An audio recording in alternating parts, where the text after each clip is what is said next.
This is The Baseline, discussing the hot button topics of the NBA. Welcome, everybody. You're tuned to The Baseline. Callie Warnshaw discussing the hot button topics of the NBA. A thriller in Game 5. This is our 2020 NBA Finals post-game wrap-up. Callie, my man Warren Shaw, joining alongside of us, live streaming on Periscope and Twitter for you and yours. One hell of a game in Game 5. The Los Angeles Lakers go down to the Miami Heat, 111-106. The Lakers still lead this series 3-2. But in the immortal words of The Undertaker, dong, dong. Shaw, I'm going to open up the floor to you, man, because as we were tweeting feverishly through the third and fourth quarter, because we were sitting here saying to ourselves, man, oh man, those Black Mamba jerseys are looking pretty damn nice until the 2-minute mark came and the Heat found their mojo offensively and defensively to pull this one out. It's one hell of a effing basketball game. I mean, definitely one for the ages, and us as basketball junkies, really, we get another day of life, so to speak, to see the game we love be extended and at the highest stage right now. Jimmy Butler, LeBron James, throwing blows, all the euphemisms and acronyms you can possibly think out there, heavyweight battle, whatever it is, Frazier Ali, whatever. Just amazing clash of the Titans here in Game 5 to force now a Game 6. And in an improbable win for the Miami Heat. The biggest thing for me is not Jimmy Butler putting on another triple-double. It's not Duncan Robinson shooting 7 threes. It's Miami getting a win with Bam Adebayo playing like a dog. He ended up in points in the teens or whatever, but his offensive effort just wasn't there. And yes, he's clearly still injured. But for them to get this W with LeBron, dropping 40 and having the eye of the Tiger trying to close out, just a gritty win for this Miami Heat team that just does not know how to say die. If you were to look at the box score, and I would encourage people, whatever medium you use to look at the scoring for this game, whether you use ESPN, CBS Sports, heck, use Google or whichever, but check the box score for the Miami Heat, Shaw. It is ridiculous. Basically, every single player, with the exception of Andre Iguodala, that Erik Spoelstra put into that game, had 10 or more points. And if you were to ask me, if you have 7 guys with 10 or more points scored for this Miami Heat team, it should have meant that they should have easily won this basketball game. But that's what it basically took for them to win this game against the Los Angeles Lakers. And it's interesting because I'm not saying that this means that the Miami Heat can't compare to the Los Angeles Lakers. I think what I'm saying is that this team, in so many ways, can do this, but it's a question of whether or not they can do this consistently. And this just seems to be, the outlier going into these next 2 games, right? Which obviously the Miami Heat have to win. They got to win Game 6. But this is what it took for them to win Game 5. It was a total team effort, and I give all the credit in the world to Erik Spoelstra pushing the right buttons to put this team in a position to win, because so many different occasions, Shaw, I was talking about it. I think you've mentioned it. Some of our other colleagues have mentioned it. The Miami Heat had opportunities to pull away from in this game, and they just did not pull the trigger. Bad shot-making decisions, careless turnovers. To me, LeBron James had 40 points. Anthony Davis was clearly injured, re-aggravating that right heel contusion. Had not been 100% throughout the game, and yet he still wound up with 20-something plus points tonight. And if you're the Miami Heat, you have to be in attack mode. You should be smelling blood in the water. And for the life of me, I just could not figure out why the Miami Heat just did not show a level of aggressiveness attacking Anthony Davis, who's clearly hobbling up and down the court, which basically feels like a 4-on-5 situation. But they kept bailing him out by shooting too many jump shots. It's just amazing to me how this Miami Heat team just never says die. They stay within striking distance when the Lakers went on another run after the Heat had control of the game going into the fourth quarter, and somehow figured out a way to score 6 big points in the final 2 minutes of that game to at least give themselves an opportunity to defend and ultimately win this basketball game. Yeah, I mean, I see it in a couple of ways, because I agree. I think Butler needs to continue to have AD in action. Like, you got to be dribbling and moving him around, testing that foot, so to speak. But AD is an all-world defender. So Totally. So Davis can make up ground even if Butler gets past him just by sheer length to come and still affect the shot, and knows how to do that without fouling. But I agree, you've got to keep him in action, so to speak. But one of the things here that just really worked to the Lakers' advantage, and this is why I'm still shocked they didn't win the game. You look at the points in the paint still, 42-32 in favor of the Lakers. The fast break points, 25-4. That in favor of the Lakers. I was trying to find, because I thought that this was also, we never really talked about this in the first 4 games of this NBA Finals. But clearly, part of the reason why the Los Angeles Lakers would be dominating this series, and ultimately, many people's expectations were that they were going to, win Game 5, gentleman's sweep, and then hoisting this trophy, was because the Lakers had the Miami Heat on their heels in transition defense. And again tonight, the Los Angeles Lakers dominated the Miami Heat in fast break points, which clearly reflects, again, what the Miami Heat was very good at preventing. What was one of their staples defensively was being able to neutralize teams and their fast break opportunities. And clearly, the Los Angeles Lakers just have the Miami Heat's number when it comes to that. Well, I don't think it's been as egregious as it was tonight, because LeBron was clearly in attack mode. There was times in that fourth quarter, we definitely were talking about it on Twitter, where the switches, they just didn't know what to do. It was Duncan and Jimmy Butler. Then it was Tyler Hero and Jimmy Butler trying to guard LeBron, and they were hedging but not getting back to their man fast enough, or getting clogged in the middle, and it was just disjointed. And LeBron was really picking them apart there in that fourth quarter. But again, they just were able to answer the call. I can't say enough, really, and we're jumping around here because the game was that exciting. I can't say enough about the contribution of even Kendrick Nunn. He finally played the way that I think I was hoping for him to play when this opportunity was coming his way. Welcome to the party, Kendrick. Welcome to the party, man.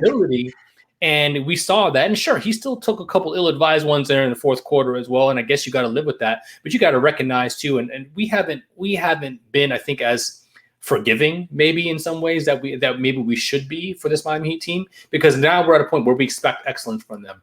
We're in that part of the season where they're no longer rookies anymore. But in theory, hold on. They still are, right? So Hero and Nunn, they've kind of disappeared in different parts of this series for sure.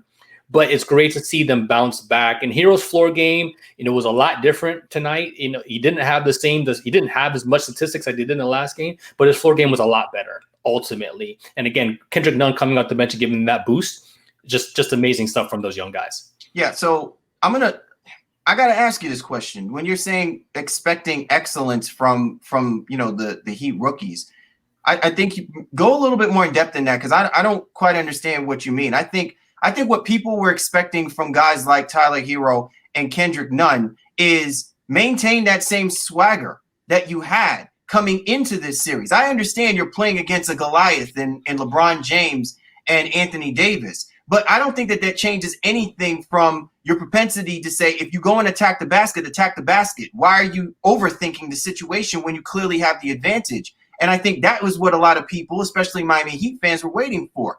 I'm not saying that I expected excellence from those guys, but what I expected from them is to act like they have no fear out there, because there really is nothing for them to fear at this point. They're playing with house money. Everybody is expecting the Los Angeles Lakers to win this series, to win this finals, like it's been destined with everything going on. But if you're the Miami Heat and you're playing on the same level of destiny, saying we're not even supposed to be in this conversation, it's supposed to be the Boston Celtics or it's supposed to be the Milwaukee Bucks.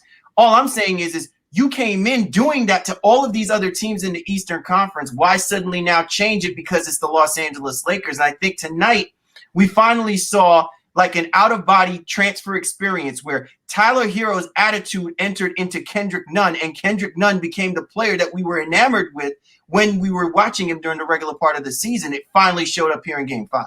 Yeah, I mean, and again, you do have to be aggressive. You have to, and aggressiveness is going to make shots. I think Hero last game to me was a little bit over aggressive, and they needed to kind of bottle up that energy some. I think you still have to understand how the game is flowing, so to speak, and recognize how to pick your spots in the right way.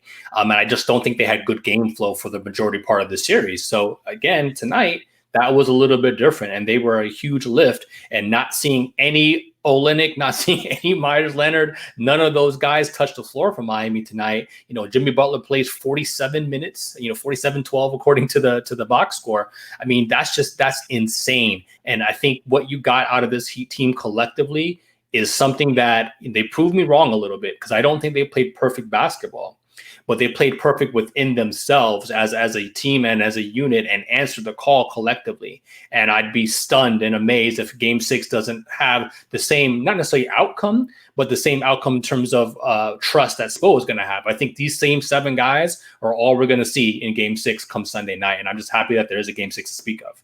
You're tuned to The Baseline. Callie, Warren Shaw discussing the hot button topics of the NBA, our 2020 NBA Finals Game 5 post-game wrap-up, where the Miami Heat defeat the Los Angeles Lakers 111-106. So don't pop them bottles just yet, LA fans. You got to do it one more time on Sunday. So can I say something real quick? Because I don't know if you have as many like Heat people that follow you, and maybe because I live in the South Florida area, but holy hell, man! It was nothing but doom and gloom from the get-go, from the Mamba jerseys being out to the referees being against them to everything, and this LeBron, and it's just like it was all like they didn't believe, and it was kind of wild considering how good Miami has been all throughout the year and how they have answered the call, but they were just so ready to call it in and saying it wasn't going to happen, not because of Miami's effort. They were ready to point at everything else outside of Miami's effort tonight to say that was the reason that they weren't going to win this game. And the fact that they were able to win it with Bam playing as terrible as he did, I don't know, man. Again, it's such a weird thing, like dealing with fans and people like that on Twitter, because I'm just sitting here like, well, if you lose this game, it has nothing to do with the rest. Like, there's opportunities here, and they're starting to blow it. But luckily, at the end of the game, they were able to kind of get it done. But that to me is a funny thing about NBA Twitter, bro. Well, let me ask you this question. You see the effort tonight by LeBron James, right? LeBron James with an all-world performance, 40 points, 13 rebounds, 7 assists. Do you as someone who relishes in what he does and how he does it, do you think that this was a wasted opportunity for the Los Angeles Lakers? And before you look at me sideways, how I'm asking this is in the sense that if the Los Angeles Lakers don't win Game 6 and we talk about a possible Game 7, will we look back on this and say to ourselves, was this the LeBron James that the Los Angeles Lakers needed to win this game? Because remember, his aggressiveness was front and center before the AD injury. I was just curious if whether or not people felt like maybe LeBron wants it too much, to the point that when he's going to need his guys at the end, they are going to be cold or not ready to sound the bell when it's needed. Yeah, I don't know about that. I don't think LeBron can be too aggressive. I think he's always had a great feel for the game. Danny Green had a chance to win it. I mean, Danny Green is a 2-time champion looking to be a 3-time champion, and for all intents and purposes still can make up for it, so to speak. They got a great performance out of KCP yet again, 16 big points for the Lakers, but it goes back to the others and that bench. That Lakers bench only scored 14 points tonight. Kendrick Nunn scored 14 by himself, and they went 4 deep into that bench as well too. So to me, LeBron is obviously he felt it tonight, and he was trying to close things out, to his credit, by all intents and purposes. But when it came down to it, he still made the right basketball play and trying to get guys shots, and not to mention they got that offensive rebound off of Danny Green's missed 3. The Markieff Morris went J.R. Smith on us, just threw the ball into outer space. So at the end of the day, that's not on LeBron. Did you see the tweet that I threw out there? I missed that one. I took people back. Flashback. I was like LeBron about to give Markieff the JR business. So that to me was pretty much was pretty classic. I feel bad, because I think Markieff was assuming that somebody was going to cut to the basket, and No, Davis was down on the block. He just made a poor pass. Crowder did a decent job of being physical with AD down there in the paint there, but Morse just it was a space cadet pass. There's no way Davis was going to get that, and that's just being tight in the moment. Let me ask you this: you think Markieff should have shot the shot? You think Markieff should have shot it? I mean, if his intent was to get the basketball, let's see here again. If his intent was to get the ball to AD, right? AD is not 100%. And even if your intention is that you're trying to get the ball to him, you've got to compensate for knowing that he's going to take longer to get himself in a position to get that pass, right? So I guess in my mind, I'm thinking, why would you do that unless he is clearly absolutely open? You're gonna have to basically make it like one of those Aaron Rodgers like type passes where only the receiver is going to be able to get this one. But instead, he just airmails that joint right over into the virtual bleacher. It was a terrible pass, I know. It was an absolute terrible pass. But to me, I thought with the clock running as it was, and they had opportunity for another shot, there was nobody clearly on Markieff, and I thought he was going to take the shot, which I kind of wouldn't have minded, because the whole idea is you're only going to get so many possessions anyway. It looked like they were trying to set up a shot for Anthony Davis, which to me makes absolutely no sense. I got to see that play again and see exactly how open Morris was. I mean, at the end of the day, Davis underneath the rim, a foot away from the basket is good position for AD. It's just he wasn't completely settled, and in the past didn't give him any chance in essence to catch it one way or the other. But that said, too, what about Jimmy Butler's free throw shooting? Just cold-blooded down the stretch. Absolutely. I was like, all right, he's only going to make one of these two. Just whatever, man. And I said this point blank, kind of like tongue in cheek, bro. If there was a way to invest in some big face coffee right now, I want to get in on that, because that stock is going to be rising. What a call. I'm talking about all kind of wild stuff tonight, but what a call by, Michelob, investing in Jimmy Butler as a sponsor and having him and his team go all the way to the NBA finals. Jimmy Butler's big face coffee, all this extra advertising, all this stuff that's happening as a result of this. And the other thing too, for this even outside of the NBA finals, is this, and I hate to say it, but this is setting Miami up perfectly for free agency and to be an attractive destination yet again for whoever becomes available. And Pat Riley has some chips. If you don't believe in Tyler Hero or Duncan Robinson long term, you can go out there and move those guys while they're hot and get somebody. And I don't think they're going to do that per se, but I think this is a team that is really set up now, especially with an effort like this and Jimmy Butler proving that he's a leader. No matter what happens the rest of the way, Miami's set up immensely to be a major player and in the NBA for a long, long time to come. What just an amazing run. Absolutely. All right. So I have one other thing that I kind of want to discuss with regards to this game.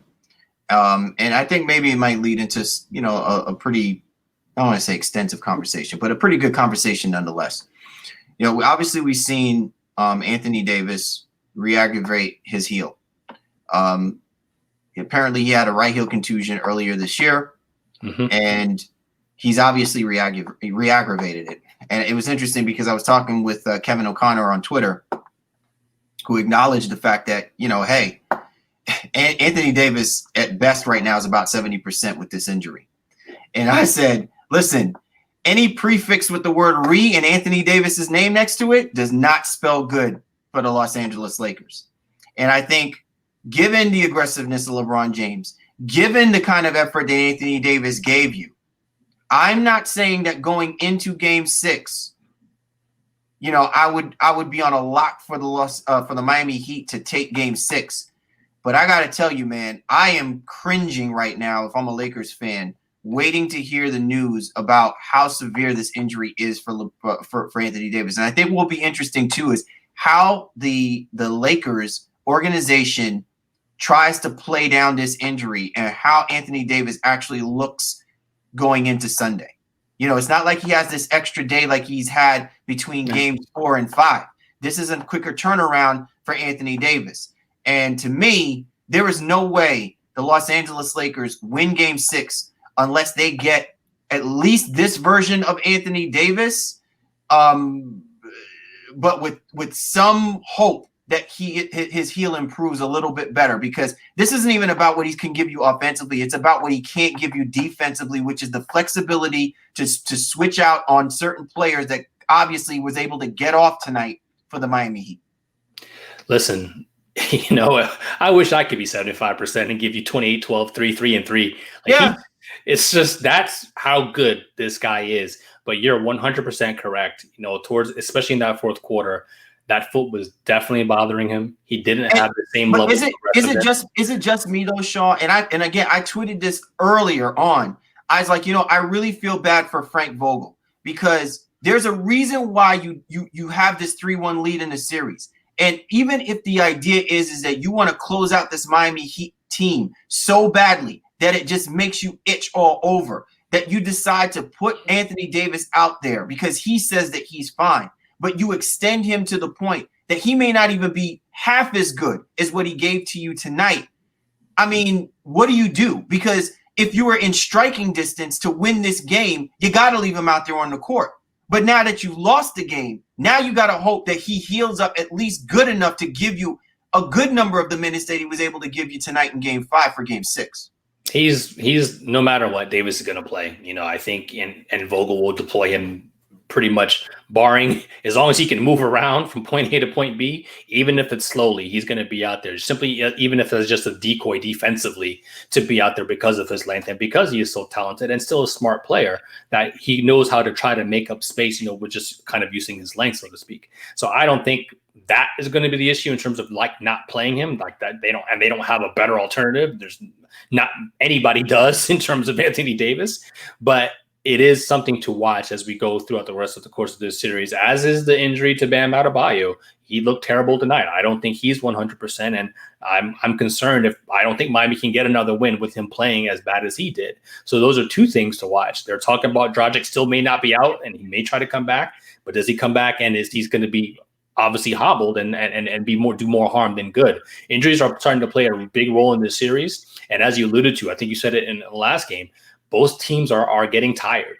The bubble, you're here now, whatever it is, 120 days or however long they've been here now, like everything is just starting to mount on you. And it's the NBA Finals. It's playing for all the marbles. Like, it's just a lot going on for these guys. And I think right now it's just a battle of emotional will that's going to get it done. But just credit to both teams for giving us a classic NBA Finals here game in Game 5. Yeah, the ebbs and flows of this game was totally crazy. And once again, the Miami Heat pulled out what felt like an improbable victory. To get the kind of performance that the Lakers were able to get from LeBron James, the kind of performance that they got from Anthony Davis, the kind of performance that they got from Kentavious Caldwell-Pope, is just immense.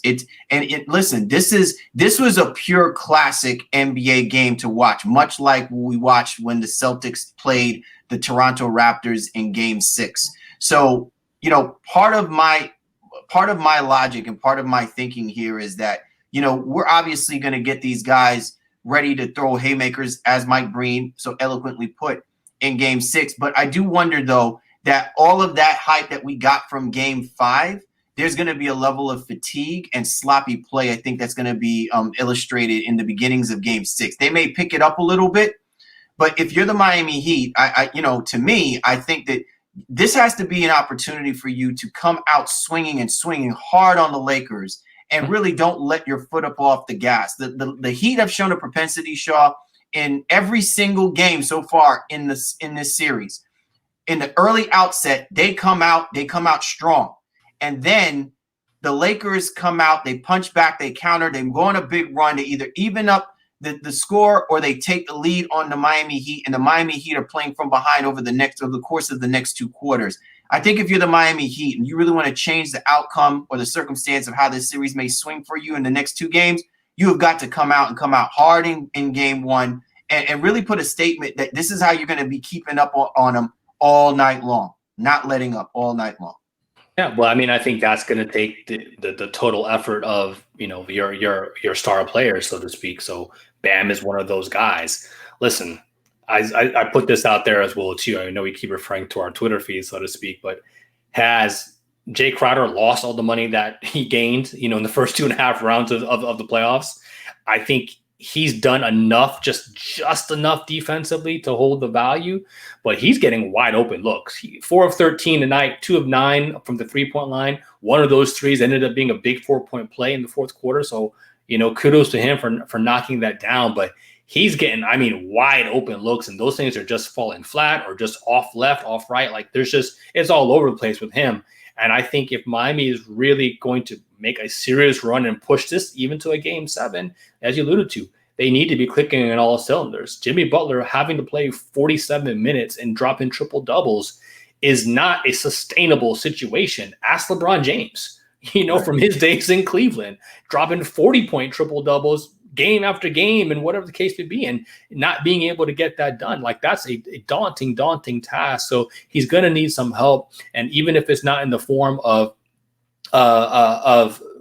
just pure scoring, but the effort and the offensive rebounds and all those things too that make Miami so gritty and gutty at the end of the day. One thing I'll say about Jimmy's game, though, is that for the most part, he plays at a pretty even pace. He's not this explosive guy. He's not nearly as explosive as LeBron. He's not, going from point A to point B because he doesn't have that bounce and swag to his game in that way. So he doesn't maybe burn as much energy offensively, but he's still a dog defensively. And I think that's where he's spending a lot of time, and that's what's wearing him out towards the end of these games. But again, credit him for what he was able to do in the fourth quarter, especially knocking down free throws. 12 of 12 from the free throw line tonight in general, but those fourth quarter free throws were immense. They don't win this game without that level of clutch play. Well, final point from myself, and then we'll get into our predictions, Shaw. The Miami Heat finally won the 3-point battle. I don't want to say finally won, but they did, outlast the Miami Heat as far as 3-point field goal percentage. They beat them 42-36. And to me, I think that was big, even though most of the highlights for the game was LeBron James knocking down 3-point shots. But again, this is LeBron James, and this is the LeBron James in killer mode. Whereas the one advantage that you would think that the Miami Heat would try to continue to excel on, which is their ability to shoot the 3-point shot, they have struggled for most of this series, with the exception of Game 3 and tonight. Pretty much it's been a toss-up on whether or not the Miami Heat was going to be able to shoot the basketball from 3 with any sense of consistency. Tonight they got big buckets. And they were very judicious in their shot selection, which to me speaks volumes that somehow they're figuring this part of it out. But while they're doing it, one of the reasons why they were able to win this basketball game is even if they, in the end, they didn't win the points in the paint, they got points in the paint. And to me, if you're still trying to give yourself a chance, if you're trying to validate your 3-point shooting, you still have to score when your 3-point shots aren't landing. And that to me stood out more than anything with regards to the Miami Heat's ability to shoot the 3. They were able to shoot a better percentage from 3, but more importantly, when their 3-point shot wasn't hitting, they balanced it out by attacking to the basket. Jimmy Butler getting to the free throw line numerous times. To me, these are just so big for the Miami Heat to be in striking distance to help position themselves to win close games like this against the Los Angeles Lakers. Yeah, and that's where stats don't always tell you the full story. The points in the paint, they were minus 10 or whatever it was, but Jimmy Butler was 12 of 12 from the free throw line, and I don't believe he got foul shooting a jump shot. I think all his free throw attempts were on attempts going to the lane, or maybe there was a couple mixed in with them just Lakers being in the penalty in general. So, but those points in the paint, so to speak, come from the free throw line and them attacking in some ways too. So, you can't stop everything, and even as people analyze the game, we can't overanalyze and figure out every single nuance of basketball because there's a lot of layers to this thing. Ultimately, again, it just came out to be a great show of effort from Miami, clutch play from guys who just really want it. This Miami team has rallied behind Jimmy Butler in a way that I don't think anybody saw coming. I don't think anybody came into the season thinking, all right, a finals run in this way, behind Jimmy Butler. But, credit to them and this team. And I guess that leads us into Game 6, bro. What are your predictions, man? Who you got Sunday night? Well, I said, Shaw, that they were going to win Game 5. So I'm glad that they at least proved me right, even though they almost had my heart drop out the bottom of my behind. With that being said, this really comes down to the health of Anthony Davis, bro.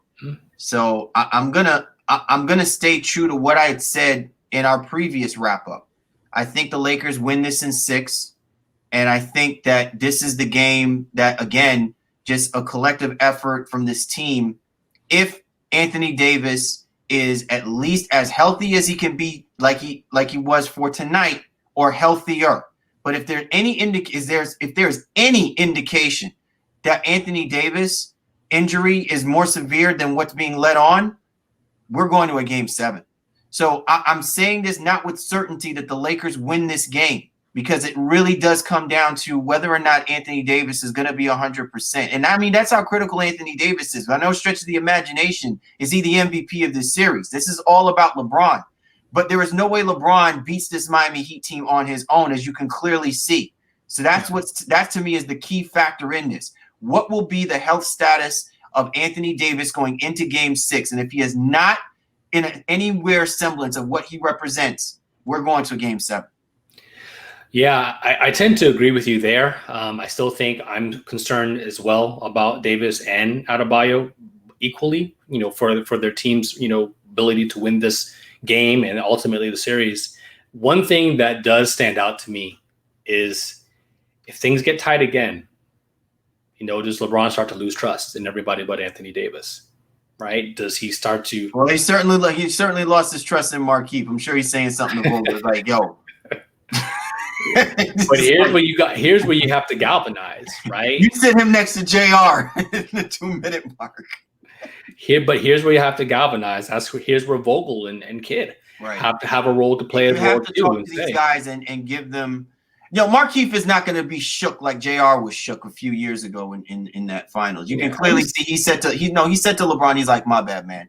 But you can clearly see that even LeBron probably thought what Markieff was doing. He just obviously did not do it well, which is a lot different. But I completely agree with where you're coming from about, he's going to have to rely on these guys down the stretch. Even if they have their chances, he has to believe that they can make those shots. Yeah, I mean, and that's ultimately what it comes down to. Me, I think LeBron will be great because that's just who he is, and 40 and whatever is pretty much on the horizon. I think you can pencil that in almost for game 6. He's going to be out here with the killer mentality, and if Davis is, he said, he just tweeted out or whatever in his presser, he said, "I'll be fine for game 6." So, no intentions of not playing here, and I'm hard pressed to not think the Lakers can get this done. My prediction way back, however many, a week and a half ago now, was Lakers in 6. So here we are. And so I'm going to stick with that and think that LA can get it done. However, I'm kind of with you, and for almost in the same thing I just said right now, if Miami is somehow able to get a game 6, I start really wondering about the Lakers' ability to close, because I think it's going to get real tight. Those Kobe stares are going to come back now to the rest of these teammates, and everyone is going to be like, "Oh, I don't know if we can do this." And that would really play into Miami's ultimate advantage, I think, if they're able to force a game 7. But they got to get there first, and I still think the Lakers get it done in game 6. All right. Well, there you have it, man. Like, we're saying it very hesitantly, right? Very cautiously. We're saying that the Lakers will end this. But, again, there's some caveats, there's some asterisks that can easily be placed in our statements. Once again, man, we like to thank you and yours for hopping on board with us on our live stream coverage, post-game wrap-up of Game 5 of the NBA Finals. The Los Angeles Lakers go down to the Miami Heat 111-106. Once again, be sure to get on my man Shaw at Shaw Sports NBA on Twitter. You can get at me at GameFaceLee. The show's Twitter handle at NBA Baseline. Our show, the Baseline NBA Podcast, weekly. You can always catch us, man. We drop in all of the good stuff, touching on all the hot button topics of the NBA. Be sure to go to www.thebaselineNBA.com. You can catch all of our previous episodes. And to our Dash Radio listeners, be sure to catch the Baseline NBA show Tuesdays, 1 p.m. We drop it. We get you people primed up for everything happening in the NBA. And if you miss us, don't worry. We like to rewind it back. You catch us on Wednesdays as well, too, as we recap our shows. Once again, everybody, we appreciate you and yours for hopping on board with us here on the Baseline NBA Podcast. Cal Lee, Warren Shaw, we love you guys. Be sure to catch us on Sunday, because we got another game to wrap up and discuss. For the Baseline, Callie, Warren, Shaw, we appreciate you guys. You know we do. Catch up with you next time.